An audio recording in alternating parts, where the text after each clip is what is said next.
Oh, hi, my name is Jesse. I'm a civil design engineer, and this is a preview of my stormwater management design plugin, which you run in Civil 3D. So I built this using Codex and Visual Studio. So I'm just going to rebuild this plugin, and then I'll jump into Civil 3D, and then I'll do some stormwater management design. So I'm back into Civil 3D model space. So the first thing I'm going to do is type in a netload command, so which will locate my plugin, which is stored as a DLL file, and then I'm going to load it. So the command for executing this, is I'll just type swim WSM, then the formula comes up. So the first thing is going to ask me is to create a drainage management area. So I'm going to say yes. Then it will be automatically to be drainage management area 1. I'm going to select the boundary. I have done the terrain analysis using Civil 3D, so I know where it's going to drain into. So I'm going to select the boundary. So cover hatch. So the green one is obviously obvious cover. Uh, Initialize by P. Say enter. Then I'll select another one. I'm going to select impervious cover. Then so this one will be I. Say enter. So there's for this drainage management area, there is no other area, so I'll just say no. Okay, coefficient. From this is from the design tables, design manual for City of Austin. So it's going to be 0.37. That's the runoff coefficient. For impervious cover, it's going to 0.73.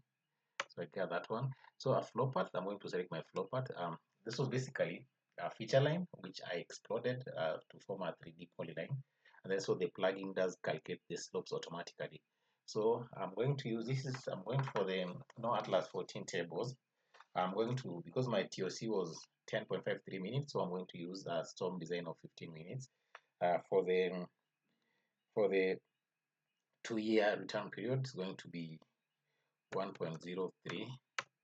For the 10 years, it's going to be 1.54. For the 25 years, it's going to be 1.89. And 100-year storm is going to be 2.51. Okay, so it's going to ask me to create another drainage management area. I'm going to say yes because I have to. So it's going to be area 2. I'm going to select this. I'm going to select this boundary. Cover hashes for land cover. I'm going to say yes. So I'm going to select this cover. This is a pervious cover. It's going to that is P for pervious cover. I'm going to say yes. And then I'm going to select another cover for this one. I'm going to select this one that is impervious, so it's I. No, I don't have another cover, so I'm going to say no.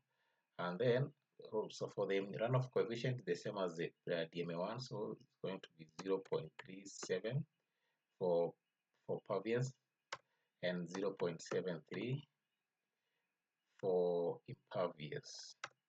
All right, so and then I'm going to select my flow line, so it's going to be this one. And then the same no Atlas 14 values. For the 2 years going to be 1.03 again. For 10 years going to be 1.54. 25 years going to be 1.89, and 100 years 2.51. I don't have another drainage management area, so I'm going to say no. So definitely I'm going to create some water tables, and then I'm going to select just a random location. I'll just say just select here, and then I'm going to select them because I have two tables, one for formulas and the other one for the results. So just some editing on the tables because for just changing the properties, the width and height properties of the table. So I'm going to, and then maybe the font type. So I'm going to be width, let me say 20. So it's set for presentation, and then I'm going to see this one 10.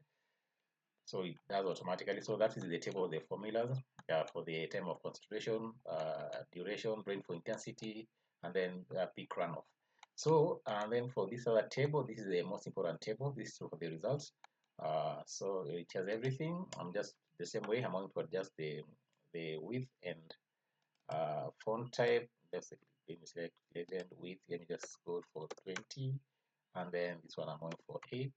automatically display 8.9.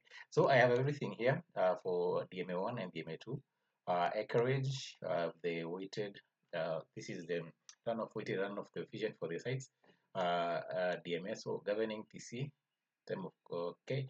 So and then I have DMA2, everything is there, 10.53 minutes. That is a TC. And then the most important thing, I have the peak runoff. So the for the watershed, so this is what we have here for the for 2 years. That is the total peak runoff for the all of the watershed. All right, so that is it.